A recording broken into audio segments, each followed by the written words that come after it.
Para mahasiswa terdakwa kasus kerusuhan aksi May Day Semarang menjalani persidangan kedua dengan agenda eksepsi atau bantahan terhadap surat dakwaan dari Jaksa Penuntut Umum di Pengadilan Negeri Semarang, Kamis, 21 Agustus 2025. Dari sebanyak 5 terdakwa, hanya 4 mahasiswa berinisial MAS, KM, ADA dari UNES dan ANH mahasiswa USM yang mengajukan eksepsi.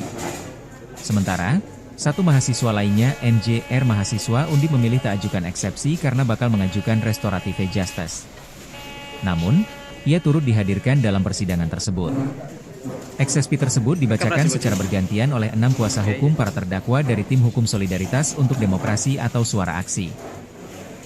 Saya Suroso, SHMKN, selaku kuasa hukum dari terdakwa pertama, kedua, ketiga, dan keempat, beserta tim hukum lainnya melayangkan eksepsi berkaitan dengan pokok perkara. Nah, inti dari eksepsi kita yakni berkaitan dengan adanya surat dakwaan yang tidak jelas, tidak cermat, dan tidak bisa dibaca dengan runtut dan rinci. Di mana dalam surat dakwaan Jaksa Penuntut Umum sendiri tidak jelas terdakwa satu apakah memang betul melakukan tindakan yang merusak tanaman dari Dinas Perkim ataukah keseluruhannya atau salah satu terdakwa saja. Itu yang pertama. Yang kedua, apakah memang betul keempat terdakwa ini melakukan pemukulan, melakukan kekerasan atau ancaman kepada korban dari pihak kepolisian. Itu juga tidak jelas. Dan terdakwa ini juga hadir dalam lokasi tempat demo May Day itu pada jam 16 WIB.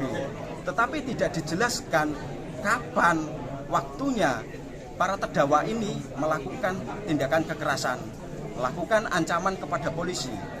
Seperti itu.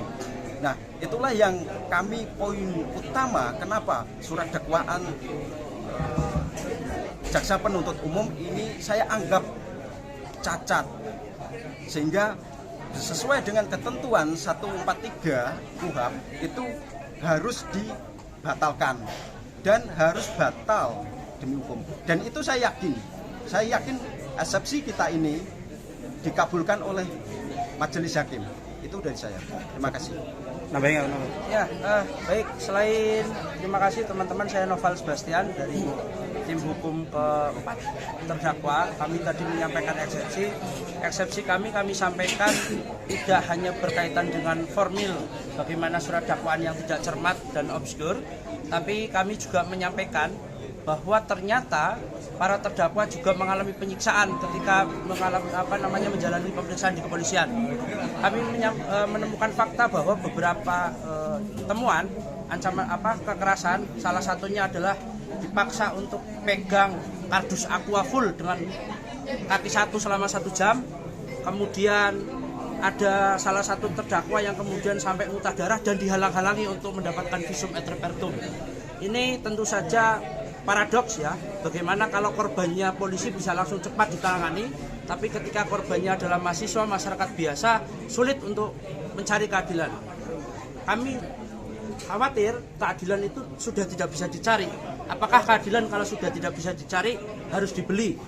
Ke depan, karena kami menemukan temuan-temuan itu, ke depan kami akan koordinasi dengan Komnas HAM dan Kompolnas berkaitan dengan proses dugaan penyiksaan yang dialami oleh para terdakwa, sehingga terdakwa diperiksa dalam keadaan tertekan, dihalang-halangi juga akses pemberian bantuan hukum di situ. Nah, kami sampaikan juga bahwa bukti-bukti yang diajukan oleh kepolisian dan jaksa ya, sehingga lahir dakwaan juga diperoleh dari cara yang tidak tepat dan ilegal, karena semestinya penyitaan, penggeledahan itu harus atas izin pengadilan, tapi ternyata yang dilakukan oleh aparat kepolisian sehingga terdakwa saat ini duduk di pengadilan justru tanpa adanya izin dari pengadilan untuk melakukan penggeledahan.